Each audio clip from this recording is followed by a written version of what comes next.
Hello everyone आज ए video रे आम डिस्कसन करने को जाऊँगी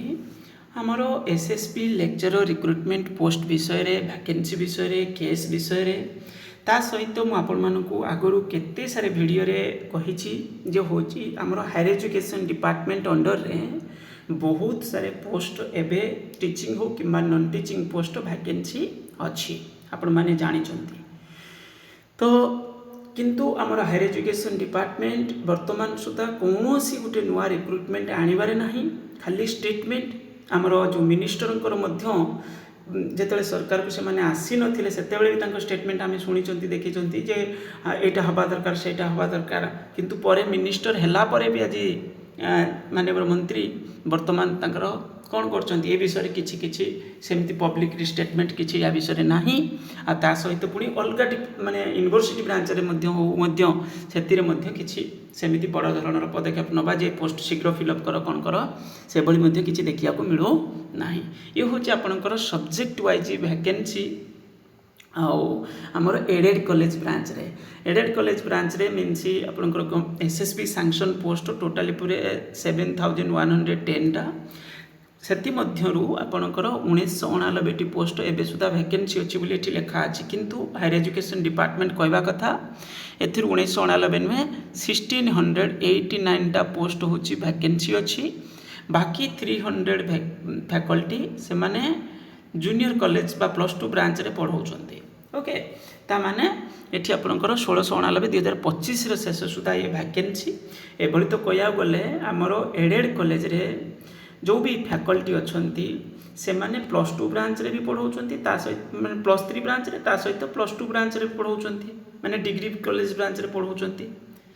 आउर मध्य ताकू जो भी काम तांकर रहउची सेडा करूछन्ती तो एटा बड़ दुखर विषय जे एटी मध्य सेपरेशन हबो किंतु से जिनस हेई पारुनी एसएसपी पीजीटी पोस्ट बहुत लिमिटेड पोस्ट दिया जायछि आउर बहुत सारे पोस्ट पीजीटी रे सैंक्शन हेई पारिबो स्पेसिफिक एडेड कॉलेज ब्रांच रे ओके तो ये हूँ आपणकर कौन जो वैकेंसी सिनारियो तापर जदि मुझे देखी एठी जो क्वेश्चन रे आंसर से दि जाइला आपणकर जो पोस्ट टोटाली पूरे जो अनुदान प्राप्त बा एडेड कॉलेज गुड़िक एति सारे पोस्ट टोटाली पूरे ता भितर एति फाका वैकेंसी अच्छी 1689 टा तापर कहुई देखो 2025 शेष सुधा आपंकर 433 कोटी जोटा मिसिक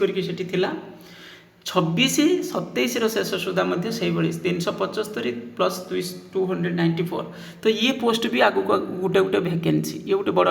माने ये भी गोटे एडवर्टाइजमेंट आसीपर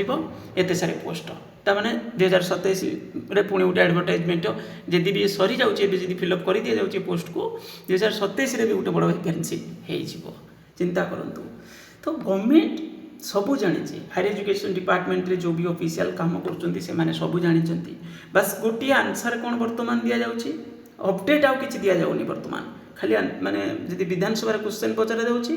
से किसी आंसर उक्त अपील माननीय उच्च न्यायालय अंतिम राय आधार में सरकार परवर्ती पदक्षेप ग्रहण करेंगे चिंता करूँ जितेबाला फाइनाल जजमेंट आसला सिंगल बेंच रे से बहुत दिन पर पुणी किसी पिला गले केस फाइल करदे आम हायर एजुकेशन डिपार्टमेंट गला केस फाइल करदे किंतु कहीं आ दायित्व नहीं कि 2-3 मास भितर सारिबाई करवा कले चिंता करूँ जदि आम गोटे डेमोक्रेसी रे रोचंती तो ये साधारण जी भी जड़े रेस्पॉन्सिबल सिटीजन हो से कौन करिवो जदि किछि तांको ता द्वारा जदि अन्य माने प्रभावित होचंती हैरान होचंती सेठी कौन करिवो से आपको आपे क्षमा मागिदबो जे जिनस होची मोर भूल हो गला किंतु एठी आउरी तमन सेमानकर ईगो माने पूरा कथा कहबा माने जेमिति से गोटे माने केस करचंती तांकर गोटे माने दया आउरी तांकर गोटे माने आमे एमिति करिछु तुम्हें केस करवा तुम अधिकार माने तुमको आमर माने लीगल सिस्टम तुमको राइट्स देला किंतु तापर पुणी तुम्हें कौन कल मिसयूज कल ना ना ये गोटे वर्ष हो गला आसिक गोटे वर्ष गोटे होगा माने अधिका हो गला तथापि तुम्हें किसी करने ना आउरी तुम याडू सियाडू कथा तुम निजे जान तुम कौन करुच तुम द्वारा केते पिला हैरान होचंती पिला कौन सब जाइए कौन सिंगल बेंच रे लड़ी ना सब कहीं केस करते कहीं सेमती जाई नथिले कोठी 2 जण 3 जण किए गले से केस कले तुम्हें से लड़बार लड़ी था ना से जजमेंट आसला जदि आसला तुम्हें अलग उपाय सरकार किसी ये माने प्रेसर कर पारता जब भल होता कि कही था एटा कर सेटा कर रिक्वेस्ट कर तो ना आम केस करूँ पकईकि रखीदेबू तापर पुणी हायर एजुकेशन डिपार्टमेंट ऑफिसर को देखूँ कौन करें गोटे दायित्व नहीं जिन को रिजल्व करवा से जिनस करूना आज परिस्थिति यही जे पिला आमर हैरान होती फॉर्म भरी वेट करके रही कौन हम रिजल्व हम आम एग्जाम देवु जॉब पाइबू कारण गोटे बड़ अपॉर्चुनिटी कारण आउ अन्य कौन जगार आम हायर एजुकेशन एतटा स्कोप ना ये गोटे बड़ सुजोग पिला आउ एक लक्ष्य करके पिला माने प्रिपरेशन करुँच आउ ये आम आशा करुँच फेब्रुआरी 10 रे जोटा अच्छी आपणकर हियरिंग से कौन हवा दरकार यहाँ रिजल्व हवा दरकार आउ यथाशीघ्र हायर एजुकेशन डिपार्टमेंट आगु को बढ़िया दरकार पोस्ट फिलअप करवा दरकार पुणी नेक्स्ट वैकेंसी आनिबा दरकार 2024 प्रोसेस कंप्लीट करके पुणी नेक्स्ट प्रोसेस आरंभ करवा दरकार। Thank you.